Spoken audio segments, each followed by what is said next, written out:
The air crackled with tension. The Grand Council chamber, usually a symphony of interstellar diplomacy, was now a crucible of conflict.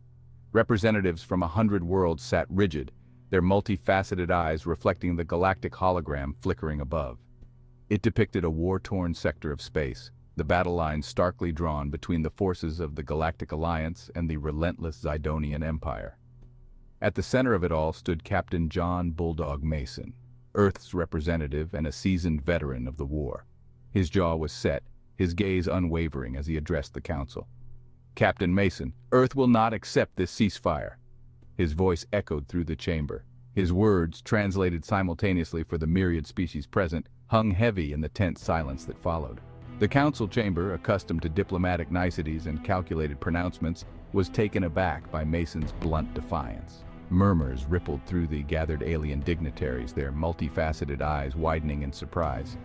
The audacity of this newly unified Earth daring to challenge the seasoned wisdom of the Galactic Council was unprecedented. For centuries, the Council had maintained a fragile peace across the galaxy, mediating disputes and quelling conflicts before they could escalate. Yet they had failed to anticipate the Zidonian Empire's ruthlessness, their insatiable hunger for conquest. And now, with Earth bearing the brunt of the Zidonian onslaught, the Council offered a ceasefire, a truce that felt more like surrender. High Counselor Xerxes, a towering insectoid creature with a voice like rustling leaves, rose from his ornate throne. His forearms gestured placatingly as he addressed Captain Mason. "High Chancellor Zalthor, humanity has shown remarkable resilience and bravery, Captain, but this war cannot be won. The Zidonians are relentless, their resources vast." Xerxes' words, though carefully chosen, underscored the Council's growing desperation.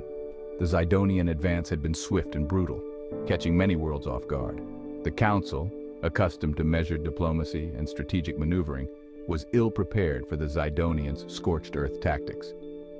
From the Martian delegation, Ambassador Anya Volkov, her face etched with worry, added, "Martian Ambassador, the cost of continued war will be catastrophic.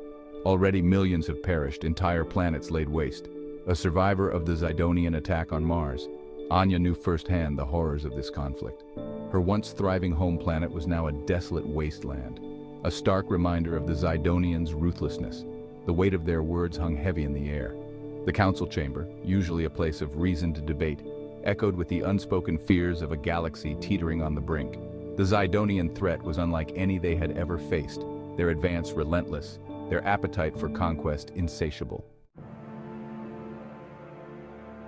Captain Mason stood unyielding, his gaze sweeping across the assembled dignitaries. "Captain Mason, we have learned the price of peace the hard way. It's paid for with the blood of our families, the ashes of our homes. We will not be party to our own destruction." The audacious challenge in his voice drew gasps from the assembled dignitaries.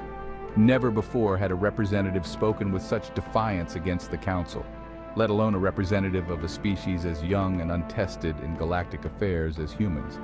Yet there was an undeniable truth resonating in Mason's words, a truth born of hard-won experience and unimaginable loss. The attack on Earth, a brutal display of Zidonian might, had galvanized humanity like never before. Old rivalries, national borders, all faded in the face of a common enemy. For the first time in human history, Earth stood united. They had faced the Zidonian onslaught head-on, their resilience surprising even their allies. "Captain Mason, we may be new to this galactic stage, but we have learned one crucial lesson. Some things are worth fighting for, even when the odds are stacked against us." His words, translated simultaneously for all to understand, echoed the sentiment burning in the hearts of every human on Earth and scattered across the stars. Suddenly, the galactic hologram flickered, the image of the battlefield dissolving into a menacing visage. Emperor Zorvax, ruler of the Zidonian Empire, materialized before them, his eyes burning with cold fury. His voice, amplified by unseen technology, boomed through the chamber. "Emperor Zorvax, you defy me, insects? You dare refuse my offer of peace?" The sheer presence of Zorvax, projected across light years, was enough to silence the council chamber. Fear, potent and paralyzing, hung heavy in the air. The Zidonian Emperor was a legend whispered in hushed tones, a being of immense power and ruthlessness. High Chancellor Zalthor, this war is a scourge upon the galaxy.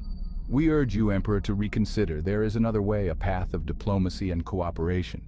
Zorvax let out a chilling laugh that echoed through the chamber, a sound devoid of humor, filled only with icy disdain. Emperor Zorvax, diplomacy is the tool of the weak. I offer only two paths, submit or be crushed. His words were not a threat, but a promise, delivered with the unwavering certainty of an emperor who had never known defeat.